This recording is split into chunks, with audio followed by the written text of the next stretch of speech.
지키시는 자 너의 우편에 그늘 되시니 낮의 해와 밤의 달도 너를 잊지 못하리. 하나님은 너를 지키시는 자 너의 환난을 면케하시리. 그가 너를 도우시리라. 너의 출입을 지키시리라. 눈을 들어 산을 보아라. 너의 도움 어디서 오나. 천지 지으신 너를 만드신 여호와께로다. 천지 지으신 너를 만드신 여호와께로다.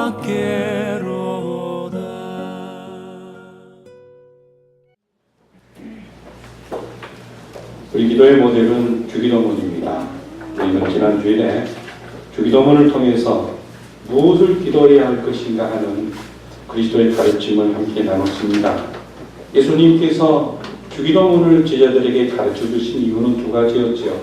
하나는 당시의 유대인들이 사람들에게 보이려고 하는 외식적 기도와 중언부언의 기도를 하면서도 본인들이 바른 기도를 하고 있다고 하는 착각 때문이었다고 하는 사실을 마태복음을 통해 함께 나눴고, 그리고 두 번째로는 누가복음에 나오는 제자들이 예수님께 어떻게 기도하면 좋겠습니까 하는 기도의 방식을 여짜올 때 주님께서 기도를 가르쳐 주셨습니다. 저는 지난 주간에 주기도문의 두 가지의 핵심 내용, 무엇을 기도할 것인가. 하나는 하나님을 기도해야 하고, 두 번째는 우리를 기도해야 한다는 사실이었습니다. 아버지 하나님을 기도해라. 우리의 기도에 아버지 하나님으로 충만해지기를 원하는 그 믿음의 표현이 기도해야 한다는 사실과, 또한 하나님께서 우리가 허락하신 우리 가운데 하나님의 사랑이 드러나기를 소원하며 기도하라고 하는 것이 주기도문의 핵심 내용임을 함께 나눴죠. 오늘 저희들은 이제 예수님께서 이 주기도문에 대한 가르침에 이어 어떻게 그렇다면 구체적으로 기도할 것인가에 대한 말씀을 5절부터 13절을 통해 함께 나누게 됩니다. 이 말씀의 내용은 한마디로 말하면 믿음으로 기도하라는 겁니다. 믿음의 기도를 드리는 것이 중요하다고 하는 사실입니다. 우리가 믿음 없이 하나님 앞에 기도하는 것은 허공을 치는 메아리일 것입니다. 자, 어떻게 기도해야 할까요? 첫 번째로 부족과 절망을 인정하면서 기도해야 됩니다. 나와 우리의 부족, 절망을 인정하면서 기도하는 것이 기도자의 중요한 믿음의 자세입니다. 우리가 살면서요, 남에게 크고 작은 일을 부탁할 때가 있잖아요. 태어나면서부터 우리는 뭔가를 부탁하면서 인생을 시작합니다. 어머니 배에서 나온 아이가 맨 처음 응애하고 웁니다. 그 울음이 도대체 뭘까요?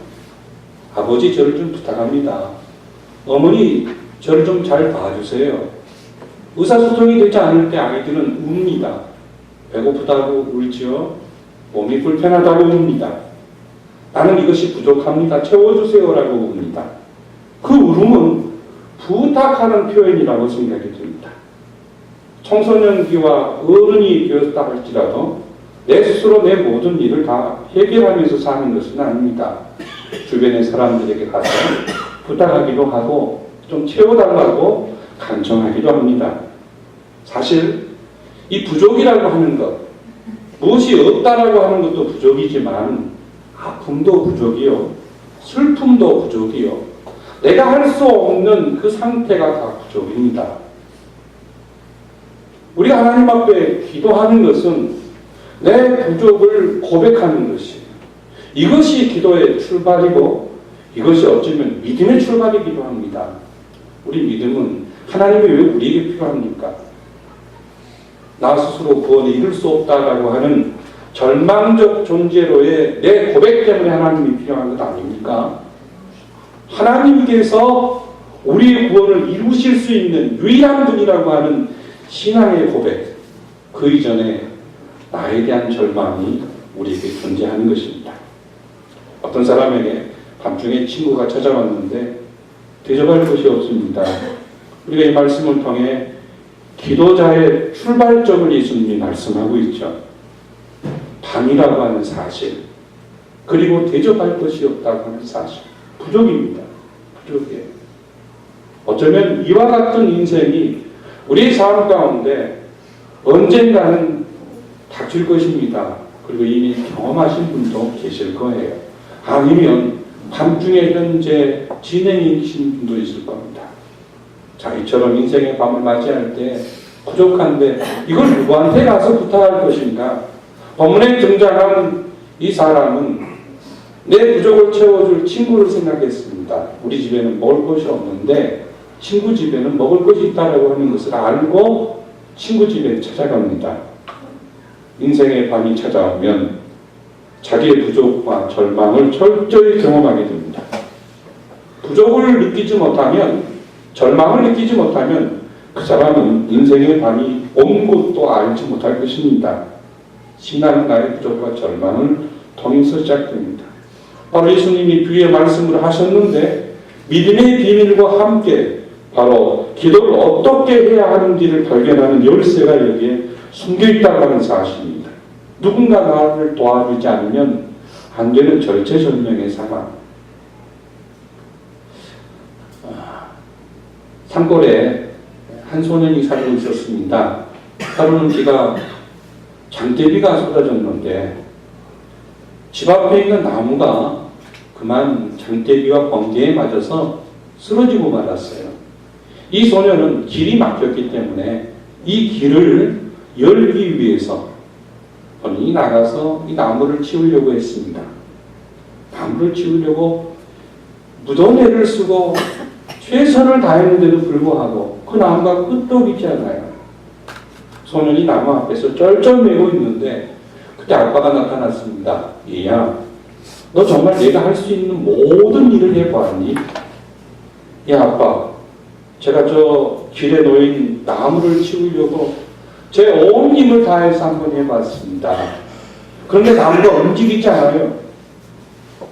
이 녀석아, 아니야. 아직 네가 하지 않는 일이 하나 있단다. 너 그게 뭔지 아니? 글쎄요, 아빠 잘 모르겠는데요. 그건 말이다. 네가 이 아빠에게 도와달라는 말을 하지 않은 것이란다. 이 아빠에게 도와달라고 말하지 않는 것이란다.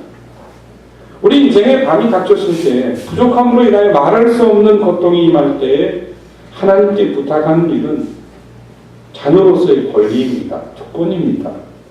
왜 우리가 하나님께 부탁할 수 있습니까? 자식이기 때문에 그렇죠. 우리가 하나님의 자녀이기 때문에 그렇습니다. 현실적으로 보면 그 하나님께 모든 문제 해답이 있기 때문에 그렇습니다. 나는 할 수 없습니다. 그러나 하나님은 하실 수 있잖아요. 한밤중에 친구의 집에 떡이 있는 줄 알았기 때문에 본문에 등장한 이 사람은 친구의 집에 문을 두드린 겁니다. 친구의 집에 떡이 없다 하면 왜 문을 두드렸겠어요? 하나님께, 그리스도께 모든 우리 부족과 절망의 문제 해결책이 있다는 사실을 저와 여러분이 잊지 말고 그것을 붙잡아야 합니다. 주님께서 오늘 기도에 대해서 가르치실 때 하나님께 모든 해결책이 있다고 하는 사실을 이 비유를 통해 말씀하고 있습니다. 그 다음에 두 번째로는요, 어떻게 기도해야 할 것인가? 믿음의 기도는 간청하는 기도를 드려야 합니다. 본문의 말씀 8절 말씀 보십시오. 8절 9절 다시 한번 읽어보겠습니다. 내가 너희에게 말하노니 비록 겉됨으로 인하여는 일어나서 주지 아니할지라도 그 간청함을 인하여 일어나 그 요구대로 주리라. 내가 너희에게 이르노니 구하라 그러면 너희에게 주실 것이요 찾으라 그러면 찾아낼 것이요 문을 두드리라 그러면 너희에게 열릴 것이니. 간청한 기도는 간청해야 한다고 하는 사실입니다. 옛 성경에는 강청이라 이렇게 번역을 해놓기도 했죠. 비록 친구라고 할지라도 귀찮게 하면 주지 않느냐 생각해 보십시오. 한밤중에 일을 마치고 쉬고 있는데 아무리 친한 친구라 할지라도 문을 두드리면서 하루의 쉼을 방해하는 이 행위는 굉장히 무례한 행위입니다. 그렇죠? 굉장히 무례합니다. 인격적이지 못할 뿐만 아니라 이건 참 없는 것이야 자기 사정이지. 그렇다고 해서 이 밤중에 우리 집에 와서 문을 두드리는 것은 있을 수 없는 일이죠. 온 가족 다 깨우면서 자기에게 필요한 빵을 달라고 하는 것 정말 당황스럽고 무례한 일이 아닐 수 없습니다. 아무리 친구라 할지라도 그런 사람을 정말 친구로 여겨야 할 것인가 고민하게 하는 대목입니다. 그런데 주님은 계속해서 말씀하죠.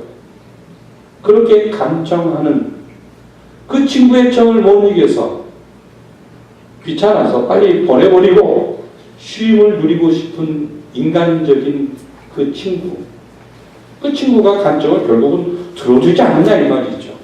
이 간청이라고 하는 말을 우리가 이 시간 이해를 하셔야 됩니다. 간청이라고 하는 말은요, 부끄러움이 없다라고 하는 것입니다. 뻔뻔하다라고 하는 그런 표현입니다. 저희 집사람이 저보고 하는 말이 늘 종종 이런 말을 표현합니다. 당신은 얼굴도 크고 참 몸도 큰데 조금 더 뻔뻔해지면 좋겠다. 그래서 왜? 그랬더니 당신은 뻔뻔함이 부족한 사람 같아. 제가 볼 때도 그렇습니다. 제가 좀 뻔뻔해질 수 있도록 기도해 주십시오. 정말입니다. 이 뻔뻔하다는 말은 우리 국어에서는 상당히 나쁜 뜻을 가지고 있잖아요. 사전에 보면 거기에 부끄러운 짓을 하고도 염치 없이 태연하게 구는 사람을 뻔뻔하다고 그럽니다. 얼굴에 철판을 깔고 사는 사람, 꼴보기 싫은 사람, 이런 사람을 뻔뻔하다고 그러잖아요. 그런데 예수님은 뻔뻔하게 기도하라는 겁니다. 뻔뻔하게. 그것이 간청의 기도입니다. 뻔뻔한 기도가 뭘까요, 도대체? 체면을 내려놓고 기도하라는 겁니다. 기도는 체면 불구하고 하는 모습이 필요하다고 하는 사실입니다. 우리나라는 체면 문화가 굉장히 발달해 있잖아요. 어떤 가정에 심부름을 갔는데 하필이면 시간이 걸려서 도착했는데 식사 시간에 식탁에 음식이 차려져 있습니다. 그 가정에 편과 처지와 밥이 얼마나 있는지 모르기 때문에 갔을 때 식사 안 하셨으면 같이 하시죠. 괜찮습니다. 형편을 모르니까 괜찮습니다. 아니 안 드셨으면 같이 드세요. 괜찮다고요. 그러자 옆에 있는 한 분이 그럽니다. 혹시 식사하셨어요? 먹지도 않아놓고는 예. 이게 한국 문화예요. 한국 문화. 이게 체면 문화잖아요. 상대방이 내가 이것을 먹으면 내가 이걸 참 요구하면 어떻게 생각할 것인가. 배려하는 문화가 우리에게 상당히 많이 있습니다. 그때 먹으라고 할 때 그냥 저도 안 먹었으니까 좀 주십시오 하면 얼마나 좋아요. 체면 문화는 이런 거예요. 주면 좋고 안 주면 할 수 없는 거지.